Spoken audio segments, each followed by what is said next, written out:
They didn't even flinch when I came home in silence.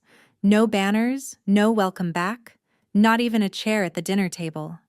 My father looked me over like I was a stranger asking to borrow his last name. My mother kept glancing at her phone, bragging about my sister's boyfriend. "A real officer," she said. "Not someone who used to be in the Navy or whatever." That night, I slept in the garage while my old room was filled with boxes of my sister's wedding decor. She was getting married to an Army intelligence officer, the golden child with the golden fiancé. I was the one they pretended not to know. They called me a quitter behind my back, a disgrace in front of it. Said I ran off to do God knows what when things got hard. No one cared that I had walked into fire zones, carried men heavier than me, or disabled bombs with trembling fingers. No one ever asked what it took from me to come back alive. Until that afternoon. The engagement party. The whole family was there. I stood alone by the catering table, ignored, dressed in civilian gray while they gushed over my sister's designer gown and her perfect future. Then he walked in, the Army officer, her fiancé's commanding officer. He took one look at me, stopped in his tracks, and stared like he was seeing a ghost rise in full daylight. Then he stepped forward and said in front of everyone, "Ma'am, SEAL Commander?" And just like that, the room went dead silent. My name is Cassidy Monroe. For years I lived in the shadows, not because I was ashamed, but because no one ever cared enough to ask who I truly was. But today, I'm ready to tell the whole story. Before I share my story, I want to know you are here with me. Just say "listening" in the comments, or let me know where you are. I love hearing how far my story reaches. Sometimes, even the smallest connection can make a story feel heard. And if you'd like to support more stories like mine, please hit subscribe. Thank you. And now, here's my story. The heat hit me first. Sticky, unforgiving Florida heat, like the state itself was trying to remind me I didn't belong. I stepped out of the rental car, boots crunching softly on the gravel of my childhood driveway. There it was, the Monroe house. Neat hedges, freshly painted siding, that damn flagpole still standing proud. Same porch swing that once held 3 siblings with scraped knees and secrets. But now, only 2 of them still mattered. I stood there a second longer than I should have, suitcase in hand, heart in throat. 10 years since I'd last been home. A decade of silence, distance, shadows. The brass plaque beside the door still read, "Lieutenant R. Monroe, Rettee," as if our whole family had been stamped in uniform and preserved like relics in a glass case. Everyone but me. Inside, the house smelled like lemon polish and cooked ham. The living room buzzed with voices. Neighbors, Navy friends, old comrades of Dad's. My mother passed by me without breaking stride, holding a tray of deviled eggs. Not a hug, not a smile, just a glance, and a flat, "You made it." Then came my father. Tall, still built like the officer he used to be, but the sharpness in his eyes had dulled with age. "You're still alive?" he said, not unkindly. Not kindly either, just as if he was reading a weather report. "Seems that way," I muttered, managing a dry smile. Harper was in the center of it all, polished, radiant in her crisp dress whites, the golden child in every sense. When someone asked about me, she tilted her head and replied, "Oh, Cassidy? She used to serve. Didn't finish. She does something overseas now. Like health stuff? Yoga teacher, maybe?" A few polite chuckles. I smiled like it didn't sting, but the truth pressed against my ribs like a dull knife. I had risked everything to keep this country safe, to keep her safe. But here, I was reduced to a punchline, someone who floated off and disappeared. At dinner, I was seated at a fold-out table in the corner, right under a freezing air vent, beside a cousin I'd never met. The kids' table for adults, I thought grimly. From where I sat, I could see the wall of honor in the dining room. Photos of Harper in uniform, my younger brother Blake on deployment, even Dad during his command years. Nothing of me, not even my high school graduation. Like I'd never existed at all. And that's when it hit me. I hadn't just been forgotten, I'd been erased. But that was the price of the job. At 18, I'd turned down the Naval Academy. Everyone thought I'd lost my mind. What they didn't know, what they were never allowed to know, was that I'd been recruited into something else, something off the books, something that didn't leave room for photos on family mantels. For 15 years, I'd lived in shadows, part of a unit that didn't officially exist. A female SEAL team operating under zero identity protocols. Our names scrubbed, our records sealed. We were ghosts. Until the mission ended, or we did. And now, apparently, the mission wasn't over. That night, back in the small military lodge I'd checked into under an alias, I sat on the edge of a stiff mattress and scrolled through my encrypted satellite phone. One message blinked. Encrypted. Internal Pentagon channel. I unlocked it with trembling fingers. My blood ran cold. I stared at the screen for what felt like hours. Harper. Of all people. Why would she be accessing classified archives, especially ones buried beneath layers of need-to-know clearance? I rose and walked to the mirror above the dresser. For a second, I saw myself the way they did. Just a woman in plain clothes, standing in a stranger's reflection. But under the surface, I was still her. A SEAL. A shadow. A survivor. And now, the past I buried was clawing its way back. Not with whispers. With names. Mine. The air inside the Naval Command Center auditorium was thick with formality and saltwater pride. Polished shoes squeaked against linoleum, rows of white uniforms lined the aisles, and a steady stream of "yes, sir" and "aye, ma'am" buzzed through the chatter. I stood outside for 10 minutes under the scorching sun, watching my name not appear on any list. "Ma'am, we don't have you registered," the young ensign at the checkpoint repeated for the third time. I pulled out a crumpled printed copy of the guest invitation Harper had sent me at the last minute. He scanned it, eyed me once more, and finally relented. "Just head in, ma'am. Last row's open." So I found my seat. Last row, left aisle. Exactly where someone would put the +1 they hoped wouldn't come. No name tag. No official acknowledgement. Just me and my silence, tucked between the fidgeting spouse of a junior officer and a chaplain too sleepy to notice. Harper was radiant when she took the stage, her posture perfect, uniform pristine. She carried herself like she was already an admiral. I watched as her eyes scanned the room, never landing on me. Then came the speech. My father once commanded an entire fleet. My mother served as a medic on deployment during the Gulf. My brother is now a junior officer preparing for his first assignment. She paused dramatically. And I am proud to carry on that tradition. No mention of the eldest daughter. No nod to the one who'd vanished like a ghost.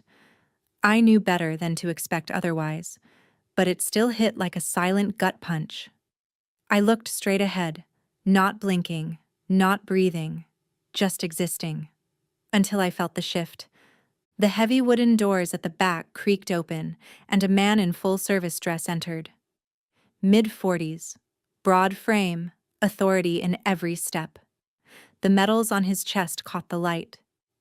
He was late, but no one dared question him. I knew that face. Lieutenant Colonel Eduardo Ramirez. Last time I saw him, we were shoulder-deep in a classified extraction in northern Iraq, crawling through sewage tunnels under sniper fire. I hadn't heard his voice in 7 years. He made his way down the aisle slowly, eyes scanning the crowd until they stopped. On me. His posture straightened. He hesitated, then lifted his hand in a crisp, deliberate salute. "Ma'am? SEAL Commander?" You could hear the oxygen leave the room. Chairs creaked, heads turned, gasps rippled like aftershocks. Harper's mouth froze mid-sentence. My mother's phone clattered onto the floor. My father's brow furrowed in a mix of confusion and denial. I didn't move. I just nodded. Small, barely there. Like it was nothing more than someone recognizing an old coworker at a grocery store. No confirmation, no denial. Just truth left to float in the open air. Ramirez lowered his salute and nodded again, quietly taking a seat nearby as though he hadn't just detonated a bomb in the middle of a military celebration. The ceremony limped forward after that, Harper rushing through the last lines of her speech, her hands visibly shaking. She didn't look at me once after that moment. The audience applauded politely, less thunderous than before, less sure of who the real star of the day was. Outside, under the shaded corridor where graduates were taking photos with proud families, a group of officers broke formation and circled close to me. They kept their voices low. "Storm Hatch?" one whispered, barely audible. "It's her, isn't it?" I didn't answer, just looked past them to the horizon, where the sun was starting to dip beneath the palm trees and the bay beyond. I turned and walked away, the heat brushing my face like an old memory. I didn't need to speak. They already knew. The secret was cracking, and I could feel it. Every piece of the life I'd buried was starting to rise. Back at the base lodge, I double-locked the door and yanked the blackout curtains shut. My heart hadn't stopped hammering since the ceremony. The salutes, the whispers, the shift in the room. It wasn't just recognition. It was exposure. I powered on the hardened laptop I kept in a false-bottomed case, booted into an encrypted environment, and entered the protocol chain for emergency tracebacks. My fingers flew over the keys like muscle memory. I hadn't needed this setup in years, but it came back instantly. Just like everything else. The system pulled up the breach report in segments. Top-level flag, OP Storm Hatch, declassified fragments detected. Last access, internal military academic IP clearance override, Harper Monroe. I stared at the screen. No mistake. My baby sister had accessed Storm Hatch files she should have never been able to see. Most of it was redacted, even from senior brass. But she'd tripped a shadow script embedded in the archive, a kill switch code meant to alert anyone with ties to the op if identifiers were exposed.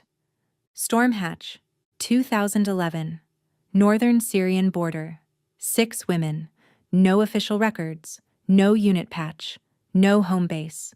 Just a single directive: dismantle a covert financing cell supplying logistics to multiple terror networks. Intelligence confirmed the site. We inserted, executed, extracted. But the local authority, corrupt, scared, or both, compromised our exfil route. We barely made it out. The op was a success by military metrics, but politically, too gray. No medals, no press, no names. That was the deal. I clicked through the report. What Harper had accessed wasn't the public-facing summary.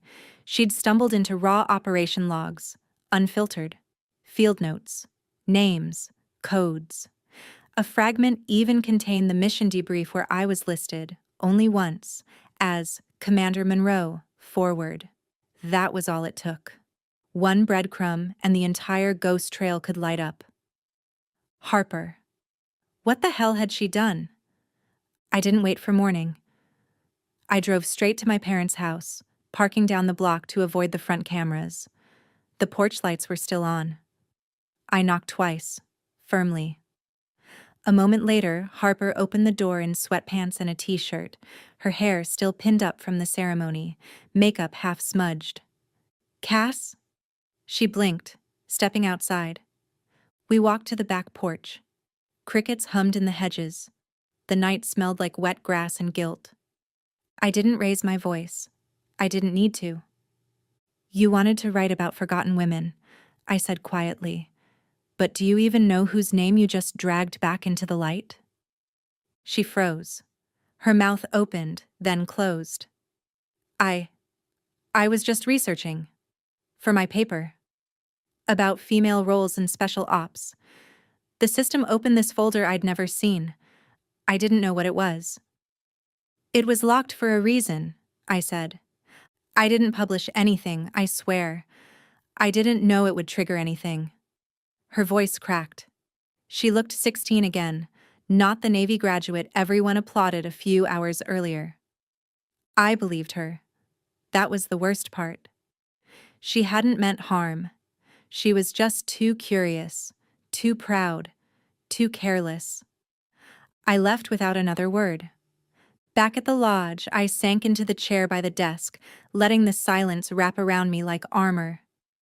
I powered up again, just to confirm the system was clear. But another message was waiting. A red flag protocol I hadn't seen in over a decade. I read it twice. Someone was manipulating the leak. What had started as Harper's misguided attempt to write a tribute was now a threat. Someone wanted the original files erased, permanently, which meant someone wanted Stormhatch to vanish. All of it, including me. This wasn't about medals or forgotten heroes anymore. It was a cleanup. And I was still on the kill list. The old system hadn't changed much. Even after all these years, the architecture of the secure net inside our intelligence command still responded to my clearance codes, buried under layers of denied and revoked, but accessible through the skeleton key protocol I'd been entrusted with during my final Black Level mission. I bypassed the security tokens and reached the server shell, praying to ghosts that my access hadn't timed out for good. It hadn't. Inside the logs, I found what I feared.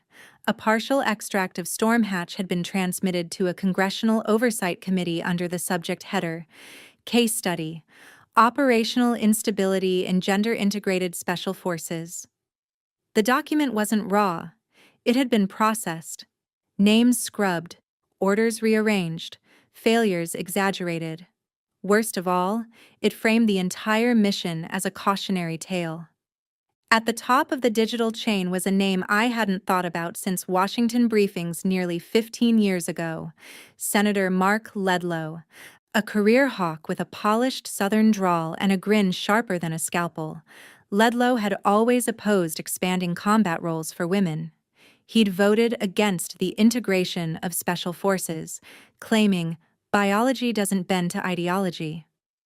Now, with Harper's accidental breach as a pretext, he had everything he needed to launch a full-fledged legislative assault.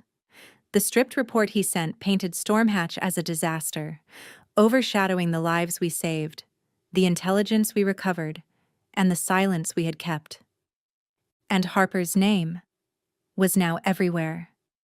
The media latched onto her credentials, questioning why a newly commissioned officer had accessed an operation so highly classified. Within 48 hours, she was suspended from her reserve officer training.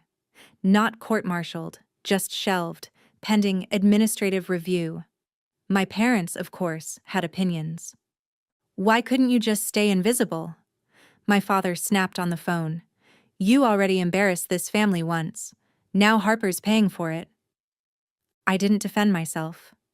There was no point. In their eyes, I had always been the storm they didn't want to admit passed through their house. But I knew better. If I let Ledlow rewrite the story of Stormhatch, if I let him reduce those 12 days in hell to a footnote of failure, then all of us who had bled for that mission would vanish a second time, and this time, it would be intentional. I texted Harper to meet me at the Old Base Beach, the one we used to sneak off to as kids when we wanted to build sandcastles or spy on the night drills from the dunes. She came. Her eyes were raw from tears or lack of sleep, or both. No makeup, no uniform. Just Harper, stripped down to the woman underneath the medals. She didn't speak first. I did. Storm Hatch wasn't a failure, I said, staring out at the breakers hitting the shoreline. It wasn't clean, and it wasn't pretty, but we did what no one else could. Harper shifted her weight. You were there? I led it. I told her everything. About the insertion into the no-man's land between Turkish observation posts. About the 6 of us holding a bombed-out schoolyard for 12 days while tracking satellite pings through sandstorms and drone noise. About the betrayal by local police who promised cover and then handed over one of our teammates to a militia commander. About Maritza's silence after her rescue. About how we left no bodies behind but lost pieces of ourselves. I'm sorry, Harper whispered, her voice shaking. It's not your fault. You wanted to know what it's like to be forgotten. Now you do. She looked at me, for once not as a sister who had disappointed everyone, but as someone trying to make sense of a war they never told her about. Can you prove it? She asked. I didn't answer at first. Then I reached into my satchel and unzipped the inner lining. From beneath layers of worn camouflage and old medallions, I pulled out a small encrypted SSD the size of a deck of cards.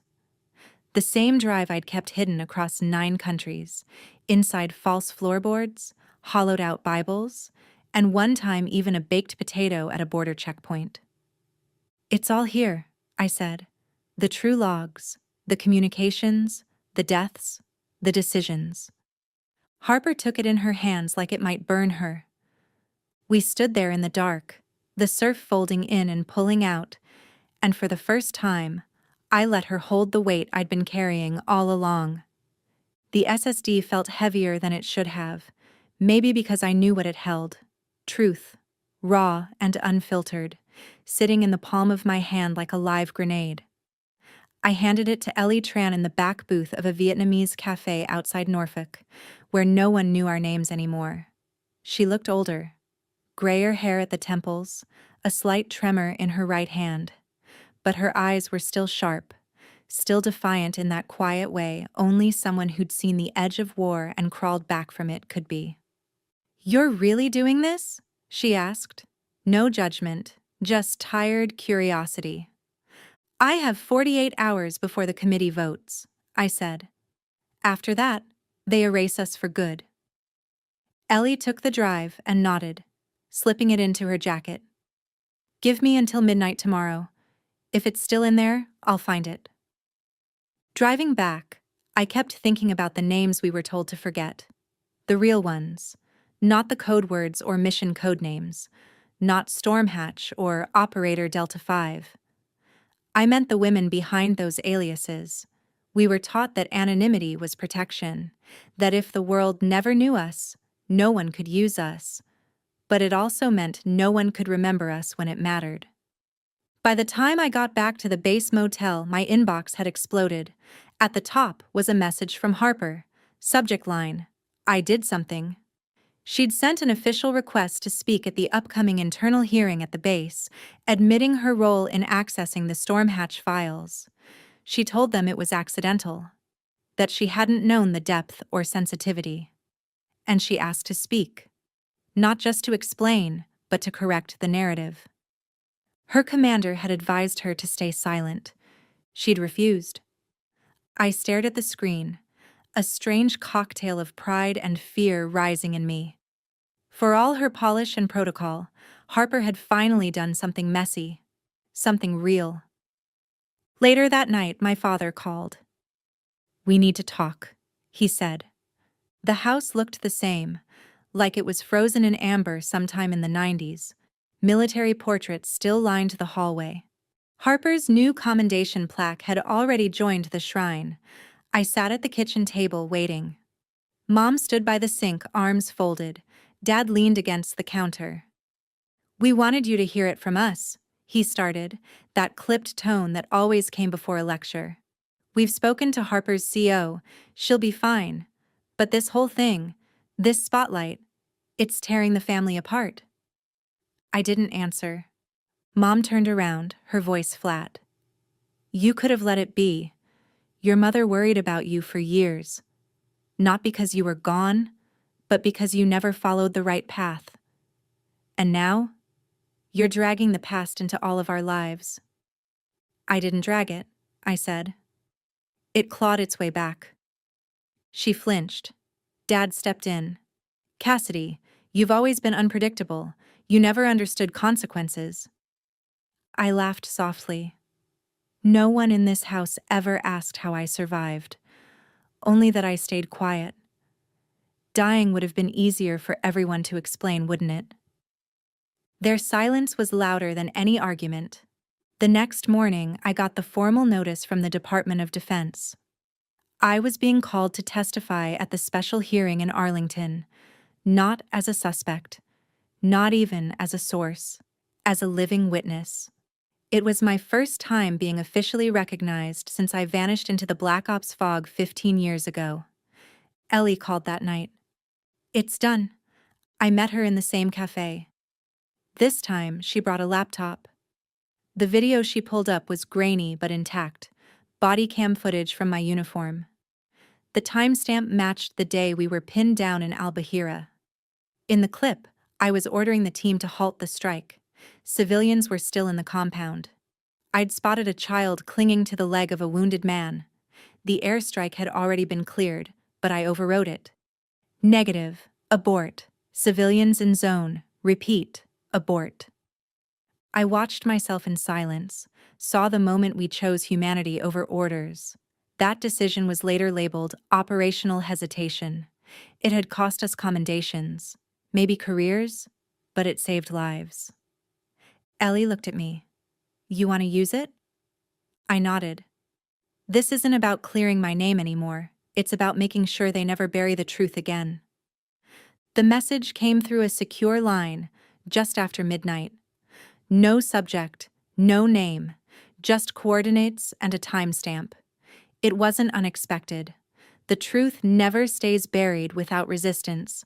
And now, they were dragging me back into the shadows to see if I still had fight left in me, or if I'd become a relic they could quietly discard. The mission was codenamed Nightshade, classified Tier 1, targeted against a rising terror network believed to be orchestrating a multi-pronged attack on American assets across the Middle East. My role? Command. Not advisory, not ghost oversight. Command. When I walked into the briefing room at Fort Sentinel, the air shifted. It always did when you wore more scars than medals. The new generation didn't know what to make of me. Some whispered storm hatch. Others just stared, waiting to see if the legend limped. At the far end of the room sat my team, a composite SEAL unit, mixed gender, diverse specialties, and visibly fractured loyalty. They didn't stand when I entered.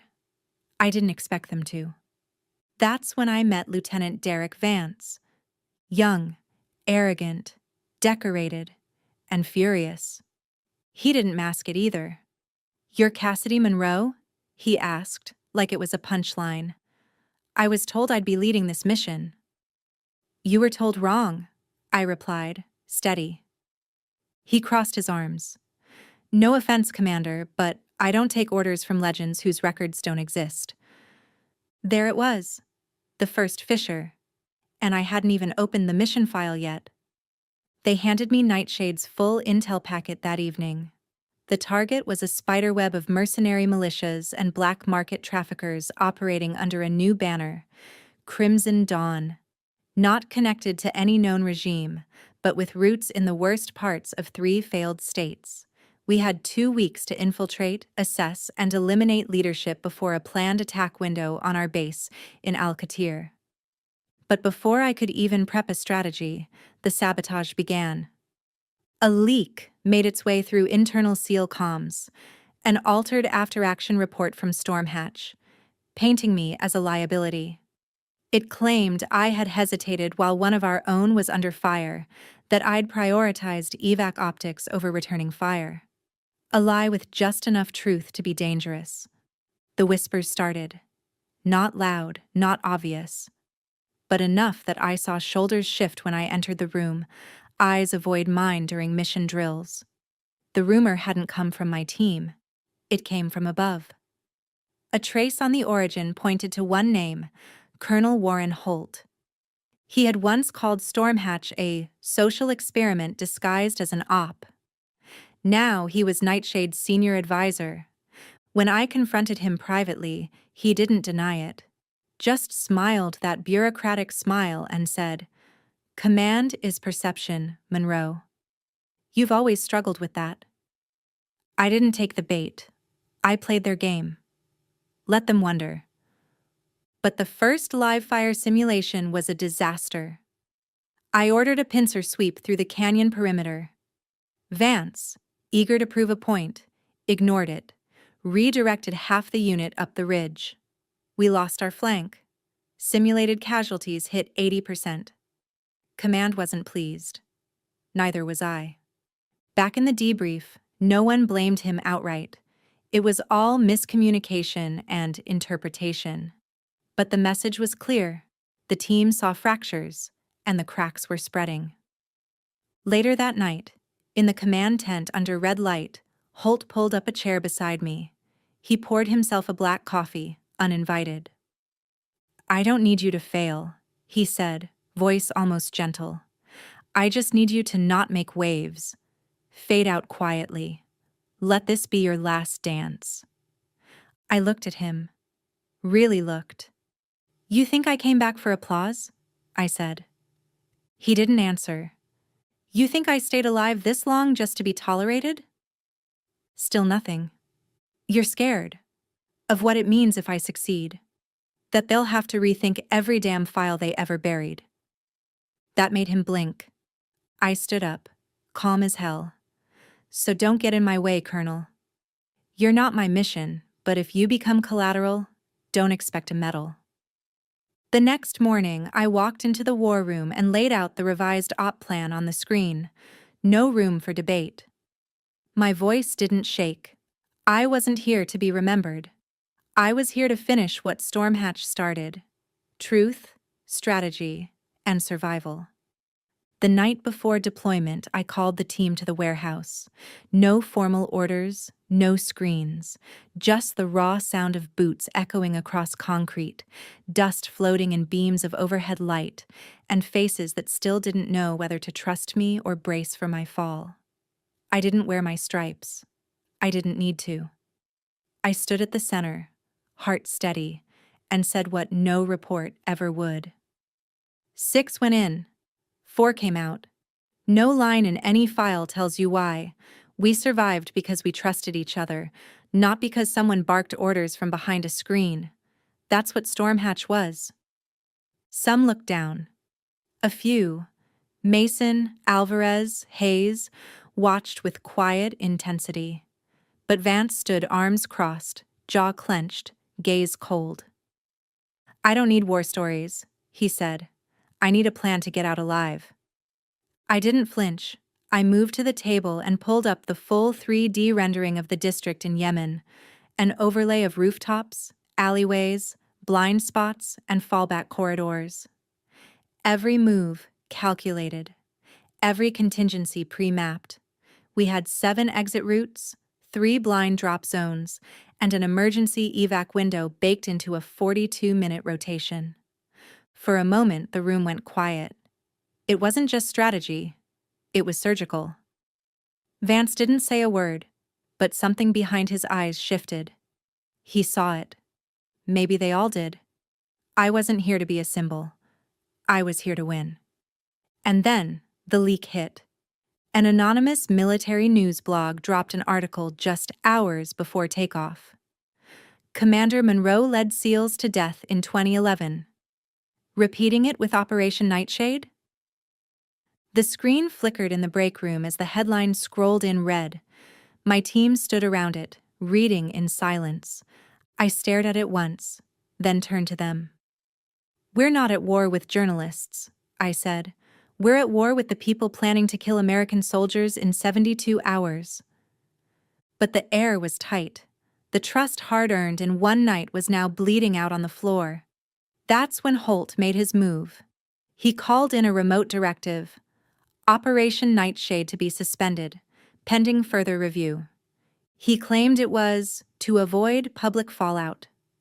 I stared into the secure line and said, "If you want me to sign more papers, I'll sign them, after I bring my team home in one piece." Then I overrode the command. I had tactical autonomy for this mission. It was a clause buried deep in the authorization protocol. I invoked it without hesitation. On the flight out, silence held us tighter than any harness. Vance sat beside me, hands resting on his knees, boots still dusty from drills. After a while, he said, "I never trusted anyone without a badge on their shoulder. But today, I'll play my role." I didn't say thank you. I didn't need to. War is full of noise. But sometimes, silence says everything. The sun hadn't yet broken the horizon when our boots hit the dirt outside the town of Al-Mazrah, nestled in the rocky ridges northeast of Aden. Intelligence marked it as a logistics point for Crimson Dawn, the network plotting synchronized suicide bombings on 3 U.S. outposts. We had 72 hours to shut them down, and dawn was the last thing they'd expect. We split into 3 groups. I led the Northern Breach team. Vance took the infiltration unit, targeting communication nodes and jammers. Mason handled rearguard with data sweep. The goal was clean and brutal. Find the trigger relay for the IED system and capture their field commander alive. No civilians, no noise. In and out before lunch. The plan unraveled before we hit the outer wall. We were moving through the southern alleyways when static flared in my comms. A deafening pop, then shouting. Hayes's voice cut in, ragged. "Ambush! West sector." These roads weren't on the map. I scanned the layout. Sure enough, the alleys being used for the ambush hadn't existed in the satellite data. Someone had doctored the images. I knew who. Holt. He'd fed us false terrain, betting I'd fail or fold. And he nearly got his wish. Minutes later, Vance's voice came through, urgent.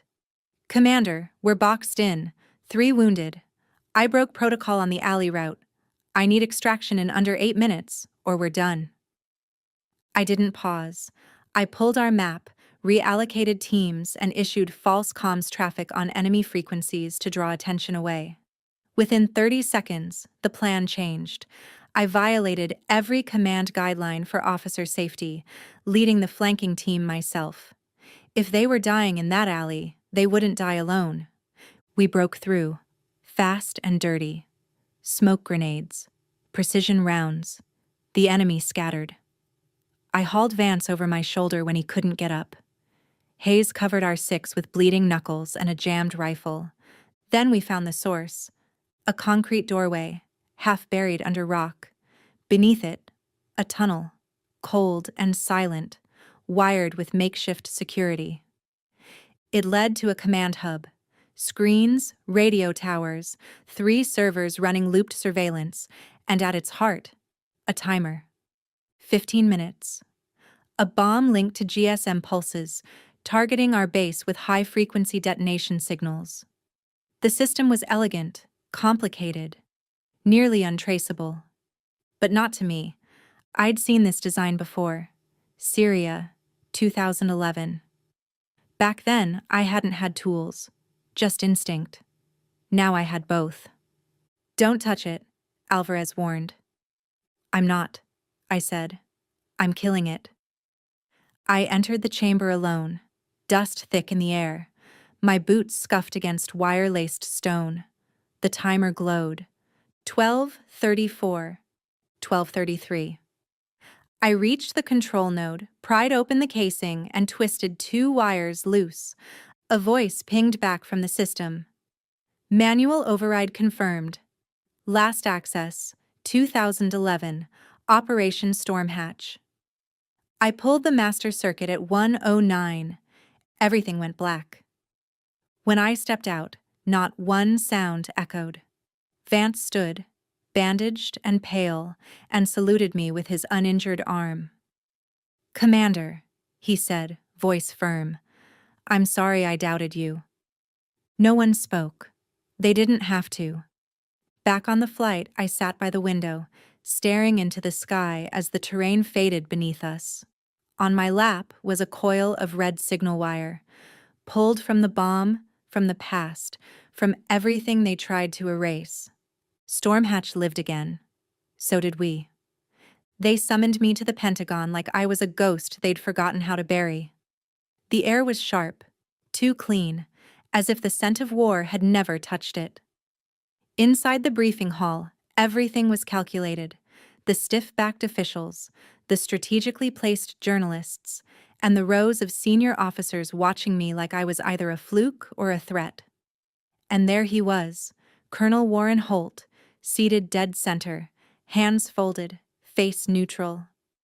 He already looked like a man who thought he'd won. But this time, I wasn't just a rumor in a file. I stood before them in full uniform, no emotion, no apology. They asked for a report on Operation Nightshade. I gave them truth.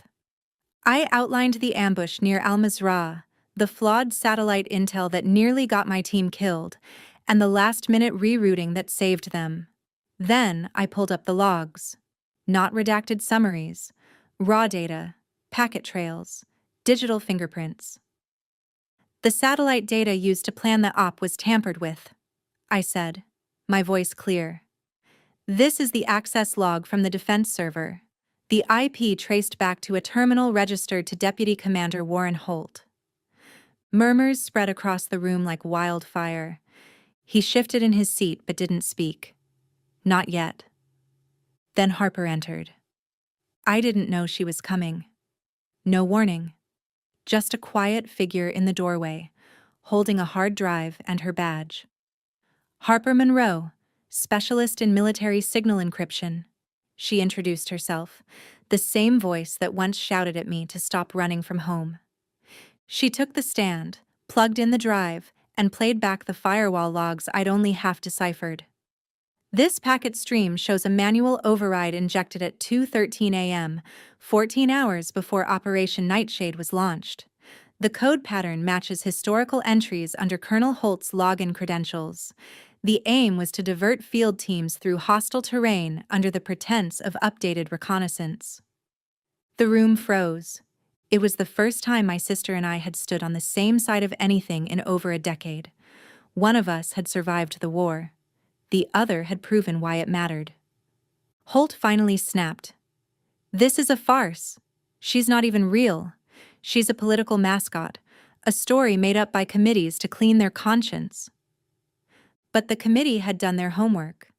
One commissioner stood, a woman with eyes like sharpened steel, and read aloud, 12 Black Ops missions, 3 successful infiltrations into active combat zones in Syria. 1 counterinsurgency success in Yemen, no casualties under her direct command. Commander Monroe has never failed. She has simply never been allowed to succeed in the open. Holt was relieved of duty that same afternoon. Under quiet authority, they began a broader investigation into compromised data channels and his long pattern of obstruction. As for me, they handed back everything. My full service record reinstated, my real name restored, my code name sealed into the registry of distinguished operatives. The Secretary of Defense met me at the exit, extended his hand, and said, "We let a hero live in shadow far too long." I walked out into the sunlight, unsure if I felt light or just exposed. Reporters swarmed the steps. One voice cut through. "Commander Monroe, what's it like to return to who you are?" I smiled. Not big, just enough. "I never left," I said. "I just waited for the world to open its eyes." The community hall in Jacksonville hadn't changed much. Same creaky floors, same rows of folding chairs. But today, it was filled. Veterans, students, neighbors who used to whisper behind fences. For the first time, they came not to judge, but to listen. Harper took the stage first. Her voice was clear, proud. "I used to think my sister disappeared because she gave up," she said. "But now I know. She's the only one who never did." Behind her, a photo lit the wall. Me in the desert, helmet off, sand in my teeth, eyes unflinching. No name, no caption, just a line beneath. Not every hero is in the frame, some are the frame itself. When I stepped onto that stage, the applause wasn't polite. It was thunder, waves of it, not for glory, for truth reclaimed. I saw my father, retired Navy. He stood slowly and walked up. No salute, just took my hand. "You did what I never dared," he said, "and I'm sorry for not seeing you." My mother followed. She wrapped her arms around me. "I'm sorry I never asked." And then, a little girl with her dad's dog tags came forward. She offered me a purple flower. "I want to grow up like you, brave but quiet." I knelt.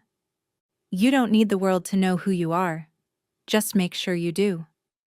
Then I walked to the mic. No uniform. Just a gray shirt and the wire from Storm Hatch in my hand. "I used to think being forgotten was the worst," I began. "But it's not. The worst is being invisible to those you love, wondering if you ever mattered in their story." I looked across the crowd.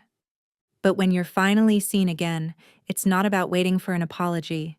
It's about being ready when they're ready to listen. The silence that followed said more than applause ever could.